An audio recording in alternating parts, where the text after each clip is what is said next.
Hey, it's Mike O'Shea. I'm here. Aha. Hello again, everyone. And we're now joined by the head coach of the Winnipeg Blue Bombers, Mike O'Shea.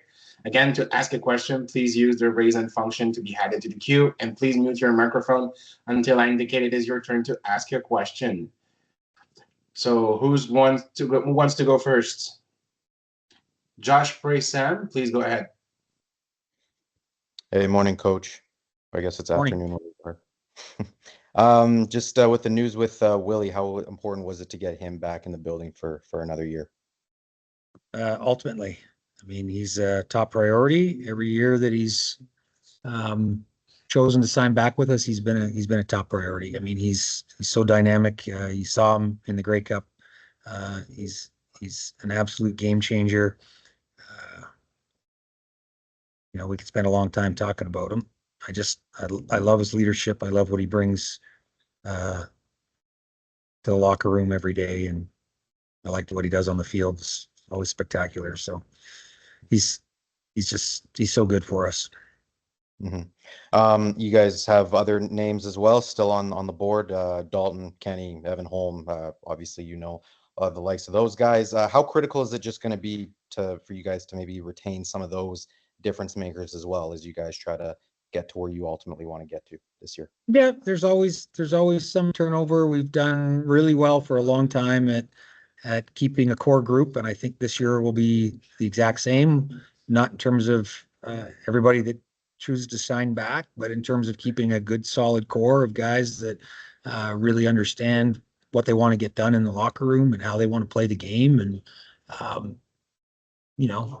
understand what the coaching staff thinks and believes in. That's not going to change. We have such a large group of guys that can lead and support each other in their leadership.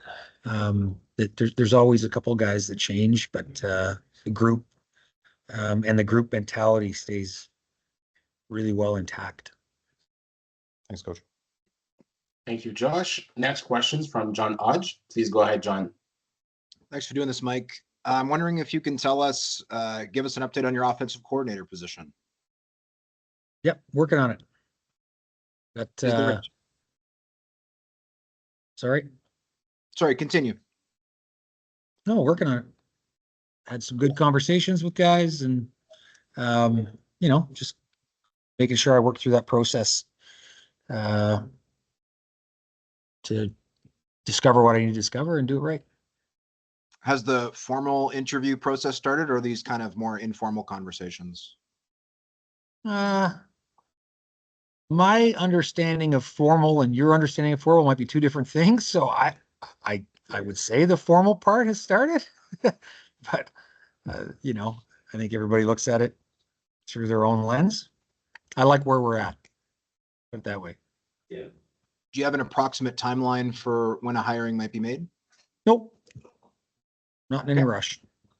Last one from me. Obviously, you're, as Josh kind of alluded to, you're working through the free agent list. I'm curious about an update on Adam Bighill. Obviously, he's working back from the torn ACL. He had a guy who's older, but we all know that you value veteran leadership a lot. So do you see him back with the team, and what is his health status, if you can update it?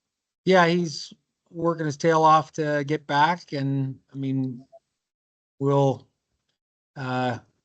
keep monitoring that. I mean, he's got the ability to get so much done in a day. I've said it 100 times. He's a worker. Besides being super talented and a good leader, all those things are well known. And we'll see where that ends up with us. It's still conversations probably to be had. Thanks, Coach. Yep. Thank you, John. Next question's from Jeff Hamilton. Please go ahead, Jeff. Hey, Mike, on that coaching staff timeline, I know this is a bit different for you. What does your process look like when you're hiring, a role that's so integral to the staff, like an offensive coordinator?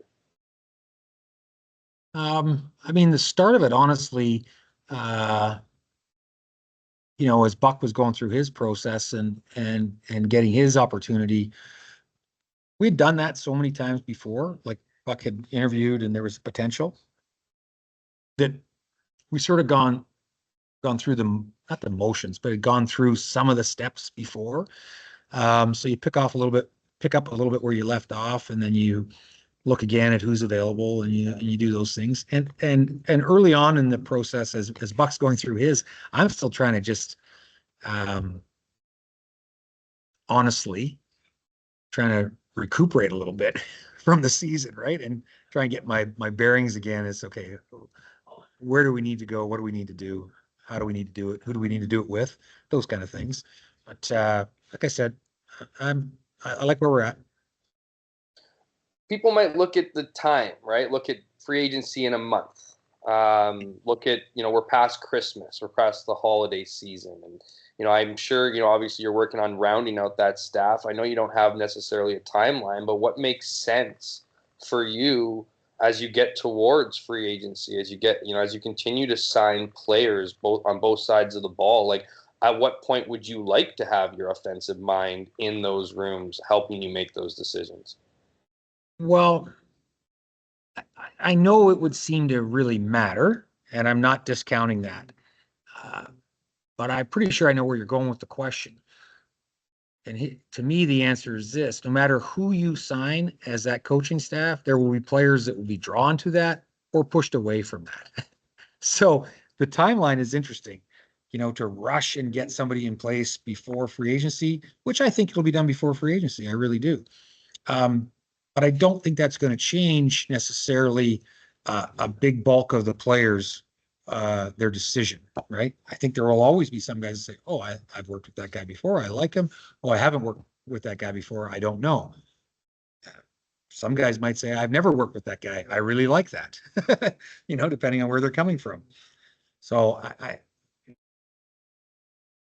do understand the question as it relates to the timing of free agency. But I don't know. It's I don't know that you rush this process. I think you work on it and you put your time in and you come up with good answers and the right answers. It's interesting. I wasn't even thinking that line. I meant more of like the players maybe liking or whatever, wanting to be drawn to that person. That is a great point. I meant more on the idea of, maybe that trust, like someone who wants to come and apply for that job, right? Might want to be part of those conversations, want to be part of those decisions. I meant more on that line of thinking that you have an idea of what your offense could look like, right? I mean, the attitude, the personality of your offense, usually the sooner you get in, the better. I mean, I think we have a pretty good idea of what we want our offense to look like. And you're always looking for somebody to come in and complement that and bring in their own ideas. And they're going to have people they want to bring in with them. I get all that. But there's certainly, in terms of free agents, there's guys you target that that can play no matter what the system is. Are you expecting Richie to be back this year with you guys as a defensive coach? I know he had some interest, obviously, in Ottawa. I just don't know. I am expecting him back. You mentioned kind of, I don't know what the exact word you said, when I asked you about kind of the decision making, you're kind of maybe just I don't want to say you're coming to grips with last season, or maybe just letting last season come to you as it naturally will as this off season. Where are you in your feelings, Mike, of what happened at the end of obviously that Grey Cup game, and where are you at at this point in kind of getting past that season? Yeah, I don't think you're ever past it. I think it sticks with you forever. I got on it pretty quickly at the end of the season because I thought it was going to be a little rougher, than normal. You spend a lot, especially the way the season went for us. We spent a lot, toiling at the beginning of the year and coming out of that, rising to that point to get to the game, and then maybe not doing our best, obviously, in that game. So I tried to attack this pretty quickly because I didn't think it was going to be easy. None of them are, but I thought this one was going to sting a little bit more. And they stay with you forever. There's no getting over it. Yeah. Last one from me. We do have proof that you haven't been stuck in front of a TV just with that game on repeat. We saw you out with the Toronto Maple Leafs as part of this mentorship program. Like, you did your best to hide yourself in that photo, but someone zoomed in and got you there. Can you give us the background story on why you ended up on the mentorship program of the Toronto Maple Leafs? No, I won't, as a matter of fact, because Okay. I value my off season, the small bits of time in the off season that head coaches in this league get to have their own time. I think we value it, and we value some some time away from the spotlight or the media. And obviously that didn't work this time, but that's the truth. I think as head coaches, we're in front of the media on a daily basis during the season, and in the off season, we work our butts off through all these different stages of the off season that we have to, and that's part of the job. We get it, and when we get 2 or 3 days to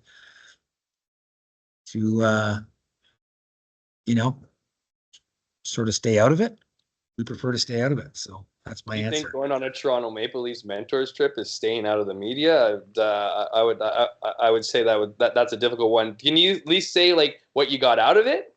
Maybe not how you got into it, but maybe the experience in general. Those are pretty cool trips, right? You get to kind of be around a lot of cool minds and get to peek behind the curtains that not a lot of people get to see.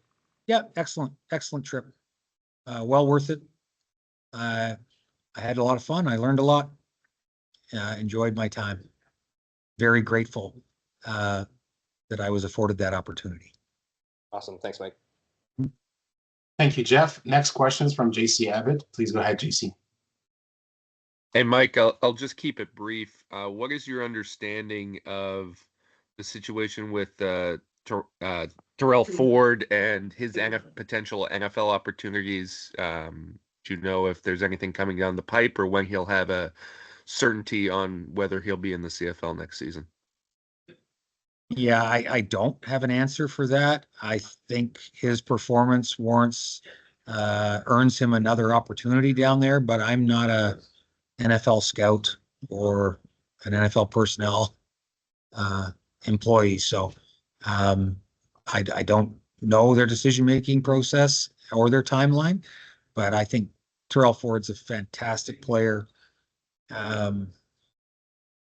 Made a ton of plays for us. Was exciting to watch every game. Came in every day ready to learn and put it out on the field. And he knows we'd love to have him back. And you did lose one player to the NFL in Ontario, Wilson. Yeah. What are the Jets going to get in him? What are they going to get from him down there? Yeah, he's very tough, athletic. He studies. It matters to him. He cares a lot. I watch him in the meetings. He's asking good questions. He's taking good notes. He wants to do it right. Pair that with his athleticism and toughness. He's a tough kid. He made some big plays for us. I thought he maximized his yardage when he had the ball in his hands. He's an exciting athlete. He had 1,000 yards as a rookie, which we had in Dalton shown too, and it's pretty spectacular to watch. And you just hope those guys get the best opportunity they can. I want Pokey to go down there and do well and perform and keep getting more opportunities. You make the comparison there in 1,000-yard rookies between Schoen and Wilson. Why do you think Wilson got this shot and Schoen didn't?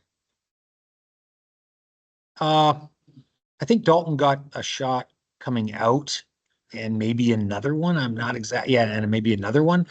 And then there's always a new batch. Like Pokey's the next batch of guys that perform, that draw attention and get an opportunity. And I'm not saying Dalton's too old or anything like that, but they've seen Dalton a couple times and now they're looking at another guy they've probably only seen once. Awesome. Thanks, Mike. Mm-hmm. Thank you, JC. Next question is from Frank Stanichi. Please go ahead, Frank. Hey, Mike. Hope you're enjoying the off season. Obviously, you're working hard. I know this is a bit of off the wall question. Probably you're the wrong coach to ask it, but I'm going to ask it anyway. What impact will the Grey Cup coming to Winnipeg have? Because two things happen. In some ways, there's extra pressure on the team, and then there's the stretching of the cap because they want to be successful. Does that have any impact? You looking forward and how you put this team together? No, I think when you ask about the impact, I think about a great opportunity for Winnipeg and Winnipeggers to show off, show the kind of people they are, the kindness they exhibit on a daily basis to my family, us, our team, the players. It's a chance for Wade and his staff to put on an amazing show, and they will. And it's a chance for the city of Winnipeg to show off everything that it has to offer. Because people pass through Winnipeg sometimes, and they don't get the full effect of how great a city it is. They stay for a few days and they say, hey, they want to come back. This is pretty interesting. And then couple that with, the greatest yearly sporting event in Canada. I think it's fantastic. More pressure. I don't think you can put more pressure on the players. They're wired the right way. The reason they're pros is because they've been able to handle it. They put more pressure on themselves than anybody else could. So I don't see it as that for sure. But I like what it can do, for the local economy and for showcasing our great city and province. Thank you for doing this. I really appreciate it. Yeah. Thank you, Frank. Next and last question is Derek Taylor. Please go ahead, Derek. Hey, Mike, thanks for doing this. DT, good seeing you. Do I see you? Where are you? There you are. I'm over. How you doing? I waved my hand, but then I don't know if that helped you very much. Things are good. I'm curious, with a new offensive coordinator coming in, what's your level of confidence with Zach Collaros for 2025? Well, the easy answer is always confident in Zach, but I don't understand the question, DT. From what angle? What do you mean? I mean, Zach's a winner. He's gonna work well with guys that come in.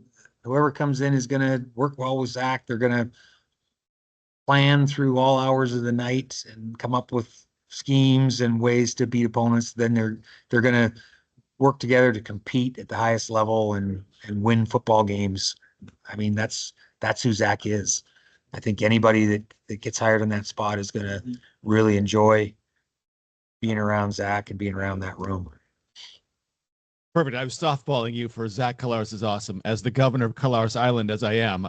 He's fantastic. Love him. I was also curious, as I've been going over old games. Any update on Noah Hallett? I watched his injury in the West Final, and ow.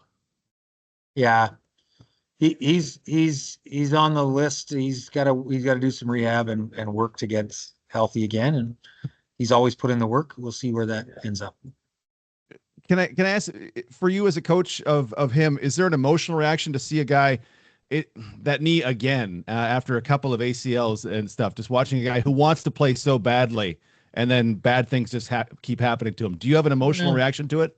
It's not bad things keep happening to him. Football happens, and you are, you're grateful for opportunities to play, and with that, you understand that some things can happen. But he's not.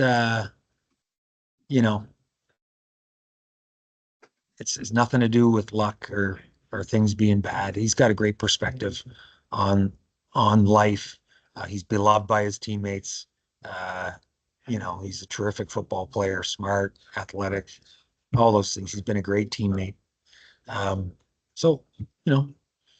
I don't think guys at this level, and Noah especially, they wouldn't look at it as just bad things. It's just things. It's things.